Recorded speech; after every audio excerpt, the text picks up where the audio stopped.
మాకు intelligence information వచ్చింది. ఇతను గాని బయట ఉంటే ఇతని మీద కొంతమంది హిందూ సంఘాల వాళ్ళు దాడి చేసే అవకాశం ఉంది. అందుకని ఇప్పుడు ఆల్రెడీ వాతావరణం బాగలేదు కాబట్టి ఇతన్ని మేము తీసుకొచ్చి మా అధీనంలో పెట్టుకున్నాము. ఇతన్ని రక్షించడం కోసమే ఇతన్ని మేము తీసుకొచ్చాము తప్ప ఇతన్ని అరెస్ట్ చేయడమో ఇంకోటో కాదు అని పోలీసులు చెప్తున్నారు. అనఫ్సియల్గా చెప్తున్నారు తప్ప ఇది అఫ్సియల్గా డిక్లేర్ చేయట్లా. అసలు పోలీసులు మేము తీసుకెళ్ళామనేది అఫ్సియల్గా చెప్పట్లేదు. ఎందుకంటే అఫ్సియల్గా చెప్తే వాళ్ళకి ప్రాబ్లం, కోర్టుకు పెట్టాలి, వాళ్ళు అరెస్ట్ చూపించాలి. అరెస్ట్ దలుచుకోలేదు వాళ్ళు.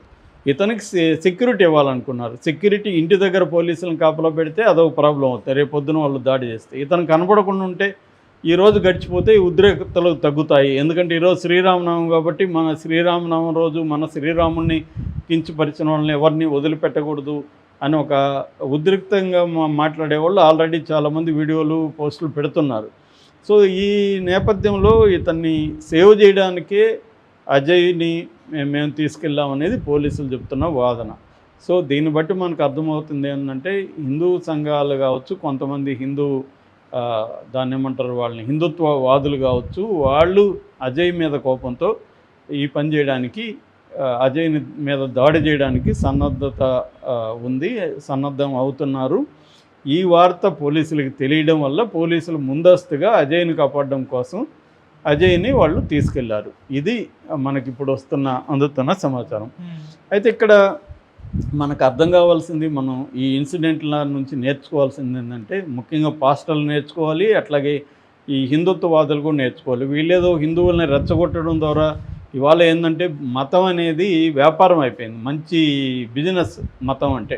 చాలామంది మతం ఎందుకు ఉపయోగించుకుంటారంటే డబ్బులు సంపాదించడానికి ఉపయోగించుకుంటారు. దానివల్లే వీళ్ళు మత పట్ల వీళ్ళకేదో తీవ్రమైన ప్రేమ ఉన్నప్పుడు, నిజానికి మతం అనేది పర్సనల్ లెవెల్లో ఉండాలి. ఎవరి ఇళ్లలో వాళ్ళు పూజలు చేసుకొని ఎవరి గుళ్ళకో మసీదులకో చర్చిలకో వెళ్ళడం అనేది వాళ్ళ పర్సనల్. ఇది కొన్ని శతాబ్దాల నుంచి ఇండియాలో వస్తూ ఉంది. అందరి మధ్య కూడా ఒకరి మతం పట్ల ఒకరికి ద్వేషము, వ్యతిరేకత భావాలు లేకుండా శతాబ్దాలు మనం నివసించాం. మనకి హిందువులు ఫ్రెండ్స్ ఉంటారు, ముస్లింలు ఉంటారు, ముస్లింలకి క్రిస్టియన్స్ ఫ్రెండ్స్ ఉంటారు, బావమర్దులు అనుకునే వాళ్ళు ఉంటారు. ఆ మధ్య మేము ఒక విలేజ్ మీద కొంత రీసెర్చ్ చేయడానికి వెళ్తే అక్కడ ఒకప్పుడు 30 ముస్లింల ఫ్యామిలీలు ఉన్నాయి. వాళ్ళందరూ కూడా అక్కడున్న హిందువులు ముస్లింలంతా కూడా వరుసలు పెట్టి పిలుచుకుంటారు. బావానో, పెదనాన్ననో, చిన్నాన్న ఇలా పిలుచుకుంటారు. బయట నుంచి చూసే వాళ్ళకి వీళ్ళు బంధువులేమో అనుకుంటాం. అలాంటి ఒక అమికబుల్ రిలేషన్షిప్స్ ఉంటాయి.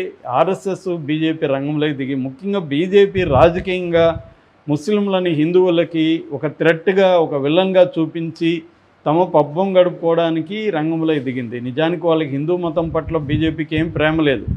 హిందూ మతాన్ని తమ అధికారానికి ఉపయోగించుకోవడానికే వాళ్ళు ప్లాన్ చేసుకొని ఈ ముస్లింలని ఒక విలన్స్గా చూపించడం, అదొక థ్రెట్గా చూపించడం. నిజమైన సమస్యలు ఏంటి? బేసిక్ మామూలుగా మనకి 3 రకాల నీడ్స్ ఉంటాయి.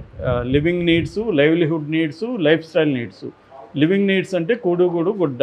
లైవ్లీహుడ్ నీడ్స్ అంటే తెలిసిందే, ఈ కూడుగుడు గుడ్డ కోసం, సంపాదన కోసం మనకి ఏదో లైవ్లీహుడ్డో జాబో కావాలి. ఇవి కదా ప్రొవైడ్ చేయాలి. ఇవి చేయడం మానేసి ఈ మనుషులకు కావాల్సింది ఇవి. మనుషులకు శత్రువులు ఎవరు? నాకు శత్రువు నా ఆకలే నాకు పెద్ద శత్రువు, కానీ నాకు ఒక ముస్లిము, ఒక క్రిస్టియన్ పెద్ద శత్రువు కాదు. నా పేదరికమే నాకు పెద్ద శత్రువు. దీన్ని అటాక్ చేయకుండా బీజేపీ ఏం చేస్తుందంటే ఒక ఫేక్ ఎనిమీని క్రియేట్ చేసి ఆ ఎనిమీ నుంచి నన్ను రక్షిస్తున్నట్టుగా డ్రామాలు ఆడుతుంది.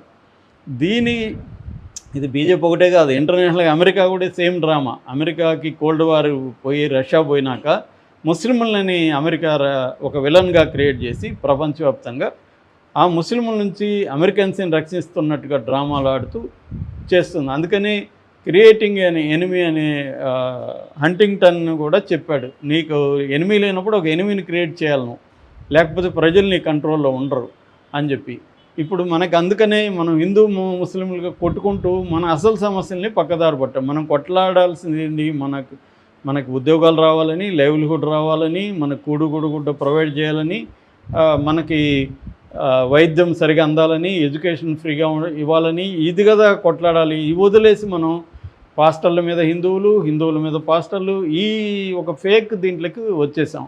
అది రోజు రోజుకి సోషల్ మీడియా వచ్చినాక పెరుగుతుంది. అందుకని పాస్టర్లు కానీ, హిందూ మతవాదులు కానీ, సంయమనం, టాలరెన్స్ అనేది పెంచుకోవాలి. ఒకరి దేవుళ్ళని ఒకరు కించపరచకూడదు. ఇతను కూడా నోటి దూల తగ్గించుకోవాలి. అజయ్ కూడా అనవసరంగా హిందూ గాడ్లని, శ్రీరాముల్ని వాళ్ళని విమర్శించాలని అవసరం లేదు.